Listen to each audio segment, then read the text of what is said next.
in 2012, a 16-year-old in Indiana by the name of Blake Layman was hanging out with a group of friends when they decided that they would burglarize a neighbor's home. Now, they went out of their way to make sure that their neighbor wasn't home. They knocked on the door, they checked to see whether or not his car was parked where it's usually parked, and then they decided that they would burglarize the home, steal a few items, and then sell it so they can have a little bit of money.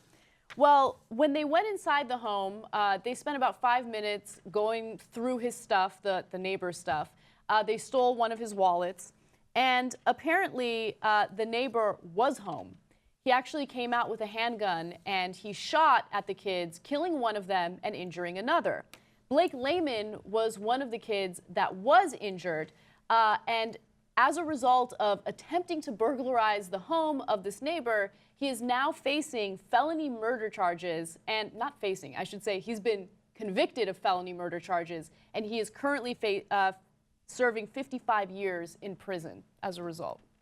So is this right? Now, first of all, don't get the wrong idea. This isn't some crazy law just in this state. It applies to, there's some form of felony murder rule in 46 states. Mm-hmm. So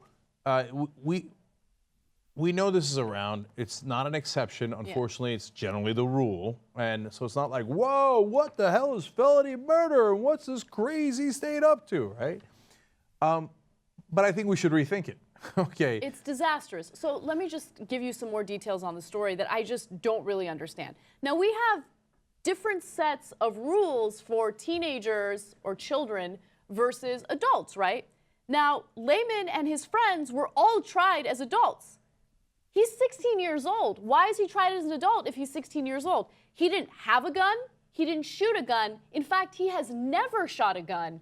But he is now serving a 55-year sentence for felony murder. And it's because he was an accessory to a crime.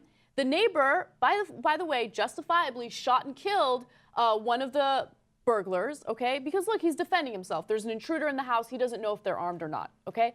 But why is a 16-year-old serving a murder sentence or convicted of murder when he never shot a gun, he never killed anyone? Well, he did have one experience with a gun when he got shot in that incident. Yeah. Okay.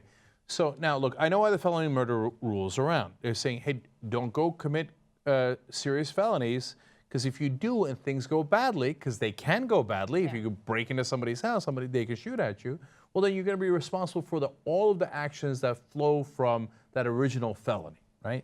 And part of the reason they do it is to be tough on crime and to be able to charge people with more and more crimes, right? Mm-hmm. And this kid says, look, man, if you charged me with burglary, I would have immediately took whatever plea deal, that you gave me, because I did go in there and burglarize the house, right? I did that. But you charged me with killing my friend. I didn't do that. I didn't shoot him. I didn't set out to kill anyone. I didn't have anything to do in my possession that could have killed anyone, and he wound up dying. So, look, ultimately, no. There's a reason why we have rules that we treat kids different than adults, but we just kind of threw those out somewhere along the path. Yeah. We're all over the country now, like, oh, forget it. If you're 17, we're going to try you as 16, 15, 14. Well, then what's the point of that rule? And now we have these felony murder rules everywhere. Oh, you were involved in a crime. Somebody died at some point. You shot him in the head, but you didn't shoot him in the head. That's a different crime. So he obviously did not take a plea deal because he did not want to confess to murder, because that's not the crime that he committed. One of the friends who also was part of this burglary did take the plea deal, okay? So keep in mind that Blake Layman is serving 55 years because he was convicted of felony murder. His friend who took the plea deal is serving 45 years. What's the point of that deal? Yeah. Of course I wouldn't have taken the deal. I mean, 45 years. None of them shot the kid. A plea deal means that you have confessed to murder, right? You confessed to murder, and that's one of the reasons why the death penalty doesn't make sense. These plea deals don't make sense. People end up confessing to crimes they haven't committed because they think they're going to get a shorter prison sentence. In this case, the person who did confess, got a shorter prison sentence, but it's 45 years. So, go ahead. So, I mean, what would be my confession if I was that kid? I would say, yes, I confess that I went to go burglarize that house, and my intention in doing so was to get my friend killed. I pretended not to know that the guy was in the house, but I actually did know, and I knew that he'd get his gun, and I knew that he'd shoot me in the leg, which I was super happy about, and then he'd shoot my friend and kill him. And that was my intent, and no, I confess.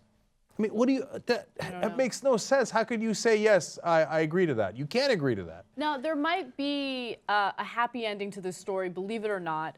Now, the Supreme Court in Indiana is having a special hearing on this particular case, and they will decide whether or not it was acceptable for him to get convicted of felony murder. Not just him, but also the other kids that were involved with this burglary.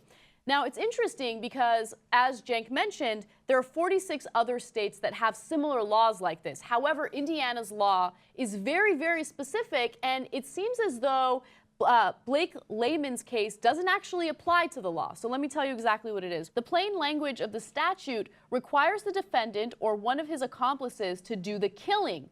In Blake's case, neither he nor any of his co-perpetrators killed anybody. This was a justified killing by the person who was protecting his home. So in Indiana, they wrote the statute in a way that was vaguer and more, actually, I wouldn't say that it's more confusing. It says that you're the guy who has to kill him, yes. right? So if they meant to do the felony murder rule, they wrote it a little wrong, right? Mm-hmm. Great news. So then he might get, you know, don't get anybody wrong. He's still going to be in jail for quite some time for the burglary. For the burglary, right? As he should be. Right. But, and we don't know. They might rule the other way anyway. They might say the intent was to do the felony murder rule. They just wrote it wrong. Mm-hmm. But at least he's got a shot here because the way the legislation is written in Indiana, it sounds like he had to do the killing in order for the rule to apply. Right. If I'm the guy whose house it is, I don't shoot the kids. I hope. Well, I know because I don't have a gun, right? By the way, if he didn't have a gun, all those kids are alive today, right? Oh, or the one kid's alive, none of them get shot. I know what everybody says, oh, no, but they're in your house. You have to panic. You have to murder everybody. No, you don't. It's a scary situation. I have sympathy for the homeowner. No question with these fucking assholes coming in burglarizing your house, right? It's terrible that they broke into your house. You got to be terrified. You call the cops. A bat, something, right? You want to defend yourself. I got it. You don't know if they're armed. I know it's America. They could be armed, okay? Yeah, it's America. They're likely to be armed. No, but I just wouldn't go in shooting. I just wouldn't go in shooting. Okay. Oh, there's somebody in my house. I don't know who it is. Fuck it. Let me just kill them all. I know. Everybody thinks that he's probably a hero, the guy who shot the kids who burglarized his house. Now, a young guy is dead. Yeah. I mean, look, he was asleep when they had entered his home. Super scary. Yeah. Super scary. I get it. I wouldn't have shot people.